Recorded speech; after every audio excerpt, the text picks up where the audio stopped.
Okay, so we've got some cleaned up discs.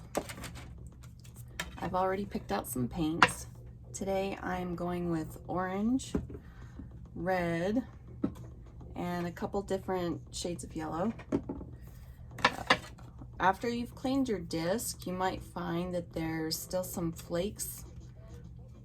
They just kind of seem to come out of nowhere sometimes. You'll find them on your clothes days later. Like I said, this can get really messy, but I prefer to see something be created with them other than going in the landfill. So what I like to do, a lot of times I'll just get a wet or a rag, and I don't know why, but I like Windex. So I'll use that just to clean them off really good.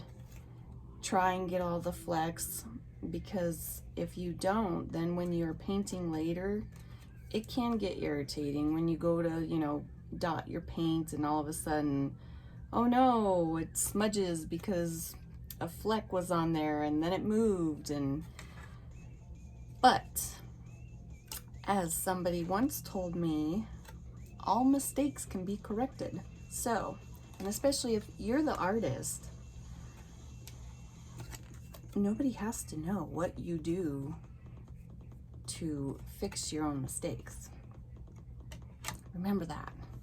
Okay, but before I start painting, I like to drill holes, because you need a hole at the top to hang. You need a hole at the bottom if you want to add embellishments such as beads, you know, like I showed you previously. I have beads and whatnot hanging down.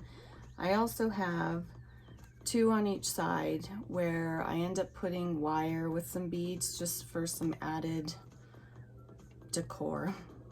So, but anyway, so I'm going to start drilling,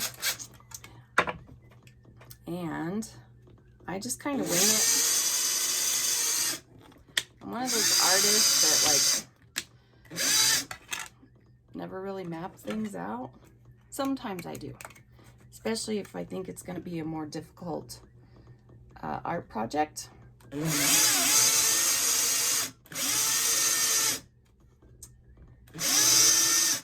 come on. Okay. And of course, because I'm videotaping this, it's going to be more difficult, of course. There we go. I think I might need a new drill bit soon. You guys see this okay? But yeah, so I just kind of wing it. You want to put a little pressure towards where you're drilling.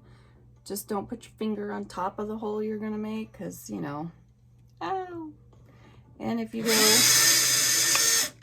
somewhat towards the end, see if you can see this, you know, so just leave a little gap. Like I said, I wing it. I'm one of those people that don't measure unless I absolutely have to, because I don't know, it's more creative this way.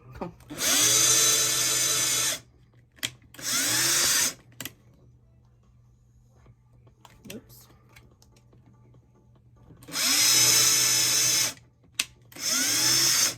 Okay, now we got that part done. Then just kind of pick the flakies off, because you'll feel where they have pushed through one side of the disc. All right, we have our disc.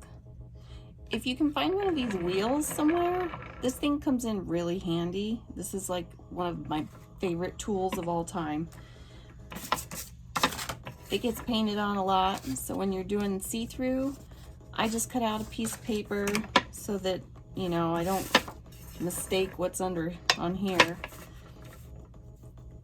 And I used to use one of these, but I found that I wasted more paint using these. And as you can see, I'm not real good with cleanup. All the secrets you're gonna find out about me. Okay, I pour my paint into the lids, and then the bottles are here, so if I need to refill, they're right there at my disposal. It's really easy. You want water, you want a rag, have your tools handy.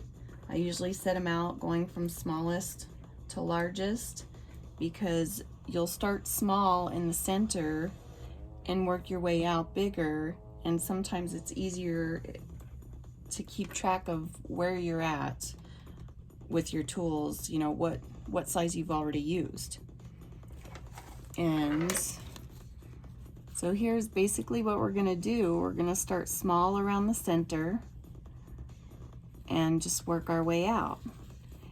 And I will probably be pausing in between, because you have to let the paint dry, obviously, before you put on extra layers. So here we go. Okay, so I apologize for already having my first dots down. I was going to do a time-lapse video, and then I thought, you know, maybe I shouldn't, in case you're a beginner who's never ever done this. So, like I said, I don't map things out. But if you need help doing that because you don't know how many dots or whatever, there are some pretty basic stencils that you can buy that will help you figure out where to put your dots, how to line things up. I just kind of, like I said, I wing it. I usually start at the top, and then I go down, and then I go one across and go across, and then I turn it and I do the same thing until most of the spaces are filled up. So if that makes sense, you know, you just do cross patterns or X's. I hope that makes sense. So I already have that section down. So if you need to pause the video so you can get that section down, go for it. But I'm gonna go ahead and start on the orange. Now I used, this was my first size. Gosh, you really can't see that. So now, like I said, I lay all my tools out from smallest to largest. So now I'm gonna go up a size. So basically every row that I make is going to be bigger than the last.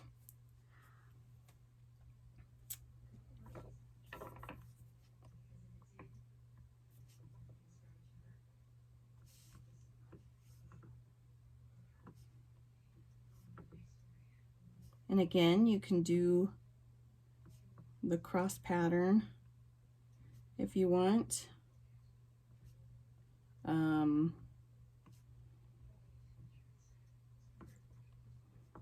I start out usually going from top to bottom. You know, it's like north, south, east, west is how I think of it.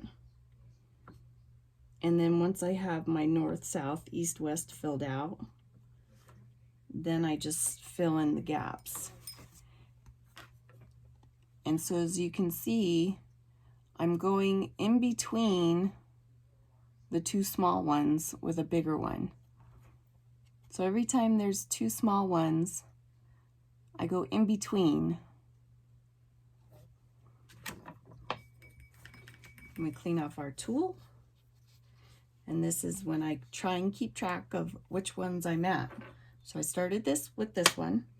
So now I'll stick this one on this side of it. So I know I've already used that one. So then I know to go to the next size. So now I'm going to do orange. And again, you go in between.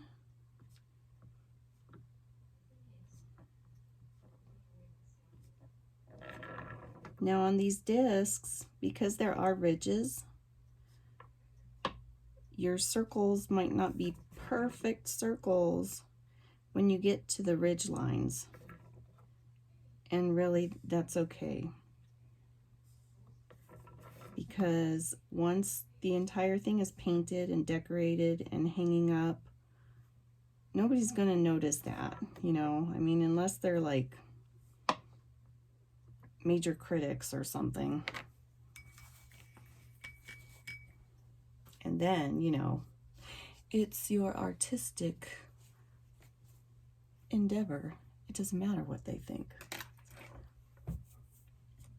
All right, so now that I've done the orange, I'm going to put smaller dots of red. So I'm going to go back to my first tool, and I'm going to make one large dot right on top, or not on top, above the orange dots that I just laid down.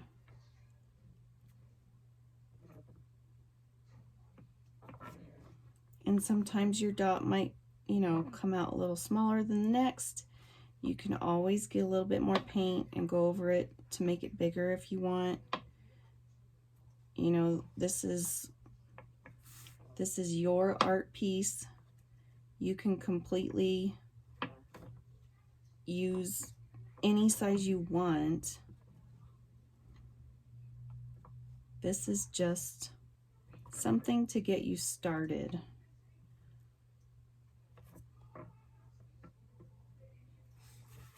Okay, so I'm going to clean that off. So now you can see I did the red above the orange. Now I'm going to go on the other side of my tool. It's smaller. You got a larger and a smaller. I'm going to use the smaller one, and I'm going to make two. One here. Let's see if you can see that. One here and one there. I'll do one and then I'll show it to you. That might be easier.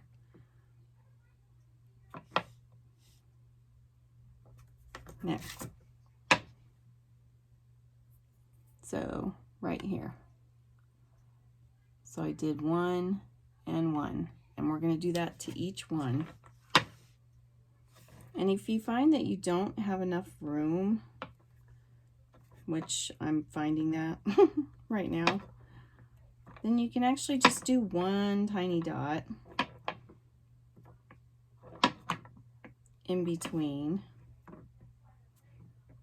And I'll show you what that looks like here in a second.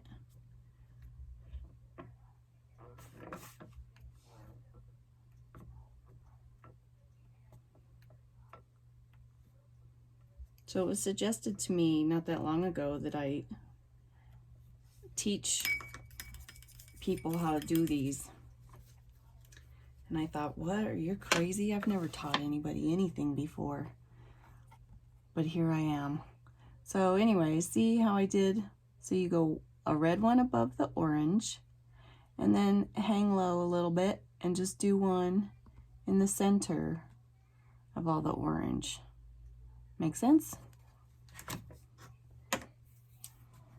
Okay, so now we're going to go back to my first color again, and we're going to go even larger. And this one is going to go in between the red. So just above, in between. So right like that. Okay, so do that to each one. Now, when it comes to paint, I honestly have not found a preference for craft paint yet. I use acrylics. I don't know if I ever mentioned that. Anyway, I use acrylic paint. I a lot of times would hit garage sales or estate sales and go to the craft rooms in people's, you know, houses when they're getting rid of stuff. And so I buy used bottles of paint, and sometimes that doesn't work out in your best interest because they're dried up.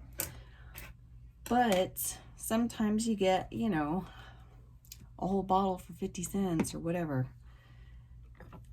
So I've used all kinds. I've used this kind, that kind, that kind. There's another apple barrel. You know, like I said, I haven't really figured out a preference yet. If you have a preference, I'm all ears. I love hearing what people have to offer, and so yeah, let me know. Now here, we're gonna do some smaller orange. I'm just gonna pull this up so you can see this basically. So if you can get a good picture of that, I think I am gonna go ahead and do the time-lapse video for this, but here is what you're going for, okay? So we did the pale yellow, now we're gonna do the orange. Now see, this one has one big dot and then a couple small on each side going down. One big dot, couple small going down. And then it'll go up to the next size and do the same. And you can do any color variation you want. You can do any pattern. It's up to you.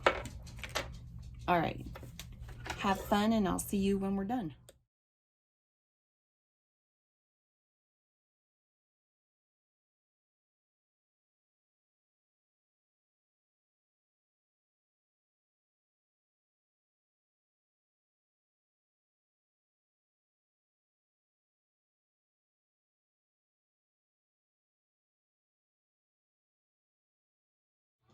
Okay, so hopefully by now you've gotten your first layer done. So now we want to let it dry. If you're in a hurry, sometimes I just use a blow dryer to dry the paint. And then you can go over it again with different shades. So here's kind of what you start out. And then if you can see, I've gone in there and gone over it, and actually, if I take this back, okay, do what you want, but I've actually gone over it with some glow in the dark, so that's why it looks lighter. But you can go over it with the lighter yellow on the red if you wanted to. You could go over it with orange. You can layer it as much as you want. And then with your holes, you know, just string one up, put some beads on it. However you want to decorate it, it's completely up to you. I like to use sinew when I'm stringing up my beads. I think that's about it. If you have any comments, suggestions, I would love your feedback. Thank you so much for taking the time to watch this video. Bye.